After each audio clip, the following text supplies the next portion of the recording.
Video footage appears to show Russian military forces being moved en masse to the border with North Korea as the world edges closer to World War III. Russia has reportedly moved weapons towards Vladivostok, just 8 miles from the border with North Korea.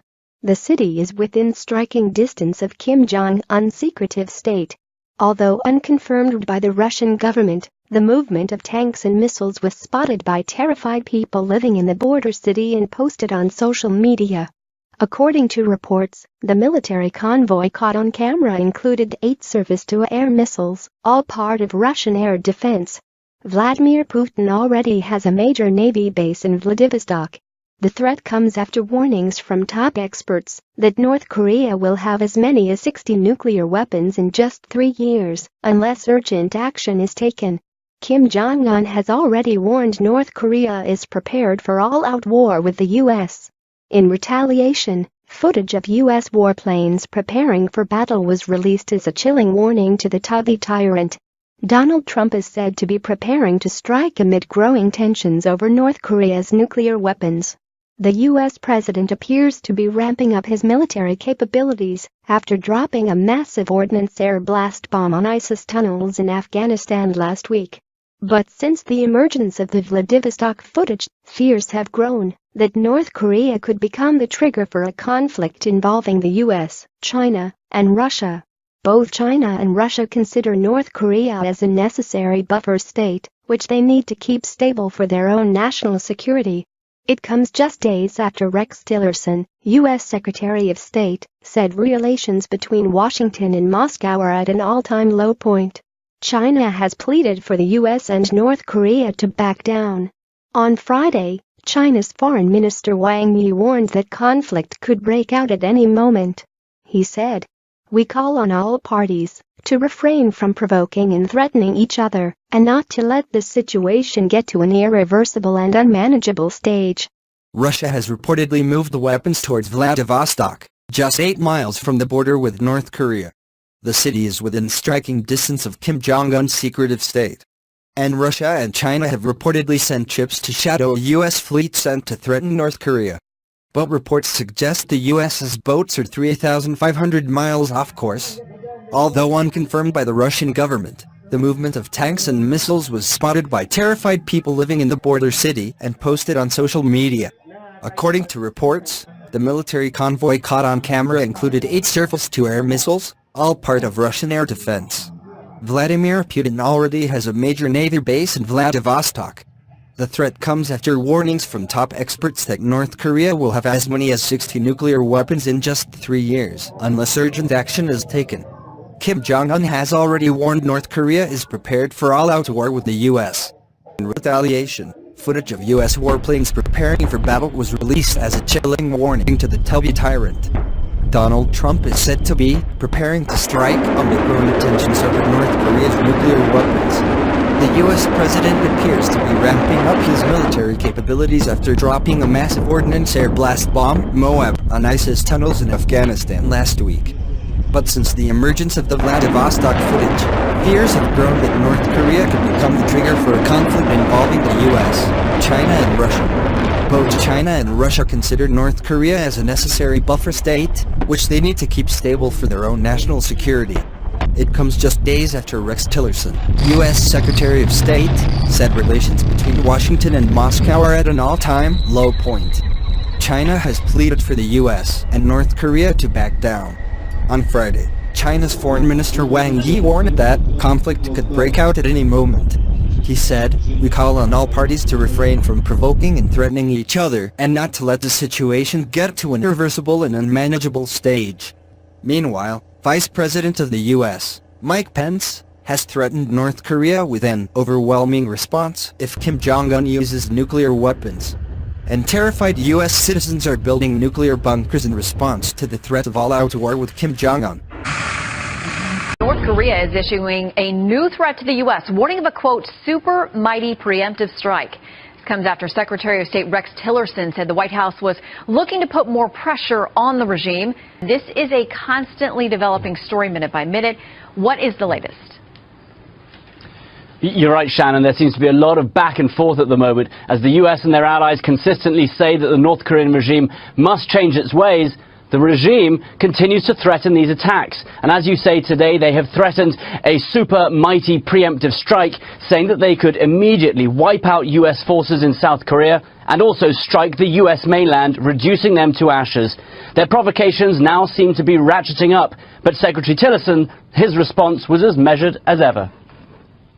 We're reviewing all the status of North Korea, both in terms of state sponsorship of terrorism, as well as all the other ways in which we can bring pressure to bear on the regime in Pyongyang. So no let up from North Korea, but continued pressure from the administration to try and solve this awful solution, this awful problem. Shannon? Okay, so China obviously, Benjamin, a key player here. The president's talked a lot about our growing role with them, his chemistry with their top leader. What does that country now have to say about how this is playing out? You know, Shannon, there's been sort of mixed signals from them. Of course, China has a relationship with North Korea. They have done for some time, and that's not going to change overnight. But they are getting frustrated with the regime. You know, the US has a pretty good relationship with China on this at the moment, as seen with Trump's meeting with the president in Mar-a-Lago.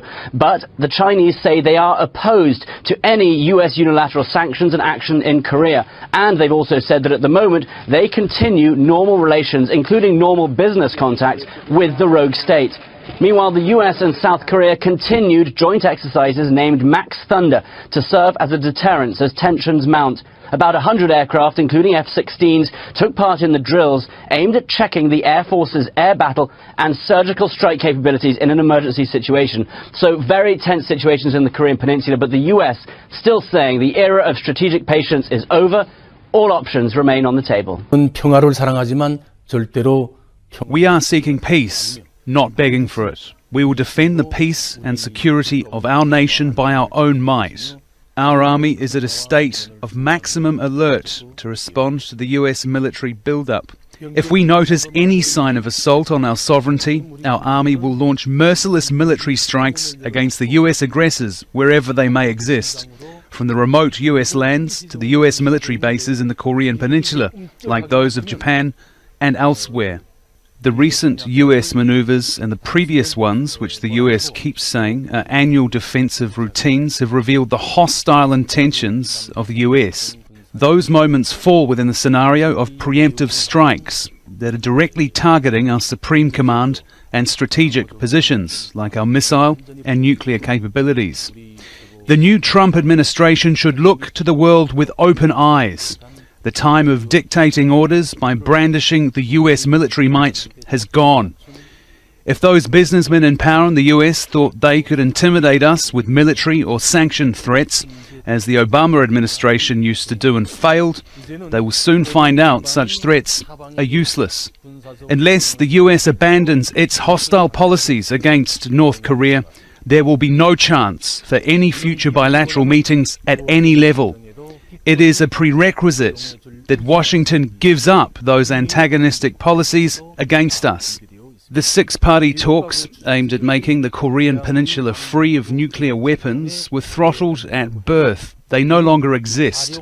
The nuclear weapon in our possession is not an illusion. It is not a commodity that can be traded for American dollars, nor is it for sale. So it cannot be put on the negotiating table with the aim of taking it away from us. The United States of America will always seek peace, but under President Trump, the shield stands guard and the sword stands ready. Rest assured, under President Trump's leadership, the United States will continue to protect our people and our allies, and to strengthen the bonds between us today, tomorrow, and every day that follows. History will attest, the soldier does not bear the sword in vain. And those who would challenge our resolve or our readiness should know, we will defeat any attack and meet any use of conventional or nuclear weapons with an overwhelming and effective American response. Part of the response to the increase in provocation from Pyongyang was supposed to be the deployment of another US carrier and its supporting ships. Just over a week ago, the US government implied that the ships were on their way to the Korean Peninsula. We are sending an armada very powerful. We have submarines, very powerful, far more powerful than the aircraft carrier, that I can tell you. The problem is that it actually wasn't at that time. New York Times revealed that when Trump and a number of officials made the claim, U.S. carrier Carl Vinson, along with 3 other warships, were in fact heading to the opposite direction to take part in joint exercise with the Australian Navy in the Indian Ocean. And that blip could have stayed unnoticed if the Navy itself did not post a picture of the vessel last Saturday, saying it was made while Carl Vinson was passing through Sunda Strait off the coast of Indonesia. The untimely and uncoordinated announcement sent a lot of blushes onto the faces of the Pentagon officials, but now the White House says the Armada is finally headed to the Sea of Japan. I believe that he might have spoken too quickly on this location of the vessel before it was actually arriving. The President said that we have an Armada going towards the peninsula. That's a fact. It happened. It is happening, rather. It was announced that it was going. It will be there. We were asked simply a question on that. I think all other questions should be asked of the Department of Defense. But in Pyongyang, the propaganda continues. State television aired footage of a musical performance to mark the birthday of the late founding father Kim Il-sung. His grandson and the current leader of North Korea, Kim Jong-un, attended the show. It ended with mock footage of missiles flying over the Pacific, striking the United States and engulfing it in flames. Meanwhile, an amateur video footage filmed in the Russian Far East went viral online, showing redeployment of Russian troops onto the border with North Korea. The Kremlin said through its spokesperson Dmitry Peskov on Monday that only a coordinated international effort would be the right way to solve the Korean crisis peacefully, noting at the same time that Moscow was highly concerned with what was happening on the Russian Far Eastern border. Уважаемые коллеги, начинаем пресс-конференцию глав внешнеполитических ведомств России и Сенегала. Мы не приемлем ядерные, ракетные, авантюрные действия Пхеньяна в нарушении многочисленных резолюций Совета Безопасности ООН, но это отнюдь не означает, что можно таким же образом нарушать международное право, применяя силу. Я очень надеюсь, что односторонних действий, наподобие тех, которых мы видели вот недавно в Сирии, не будет.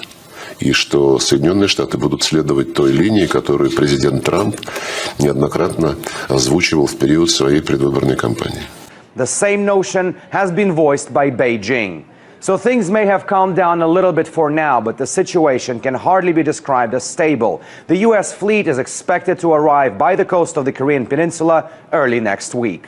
To the members of the Security Council, I must say, enough is enough. Nuclear powers understand their responsibilities. Kim Jong-un shows no such understanding. His abusive use of missiles and his nuclear threats show that he is begging for war. War is never something the United States wants. We don't want it now. But our country's patience is not unlimited. What we've heard from Haley is nothing new, actually. Only yesterday, the U.S. Defense Secretary Jim Mattis said that Washington will use any means necessary to defend itself from North Korea. Washington has been threatening military action for weeks, and the rhetoric has been growing stronger and stronger since the beginning of August, when Trump threatened DPRK with fire and fury. Thankfully, it doesn't go beyond threats. But at the same time, Washington hasn't really proposed a viable solution, except for sanctions, which Russia and China, however, have been calling for North Korea to return to dialogue. A comprehensive settlement to the nuclear and other issues plaguing the Korean Peninsula can be arrived at solely through political and diplomatic channels. We reiterate our readiness to help this process via the implementation of the initiative proposed by Russia and China. A comprehensive settlement to the nuclear and other issues plaguing the Korean Peninsula can be arrived at solely through political and diplomatic channels. We reiterate our readiness to help this process via the implementation of the initiative proposed by Russia and China. China and Russia have proposed an initiative for the denuclearization of the Korean Peninsula. It is practical and feasible and aimed at easing the tensions and preventing further escalation. Moscow and Beijing has proposed a roadmap for settling the crisis, calling for a freeze on North Korea's nuclear tests and U.S. and South Korea's drills. The double freeze initiative for North Korea has been proposed by China and Russia, which would require North Korea to stop its nuclear and ballistic missile tests, and in return, the U.S. and South Korea would stop their military drills. This is a move that Washington considers to be offensive. The idea that some have suggested a so-called freeze for freeze is insulting. So it looks like for now the situation is in a deadlock, at least until Washington decides that threats and sanctions are counterproductive.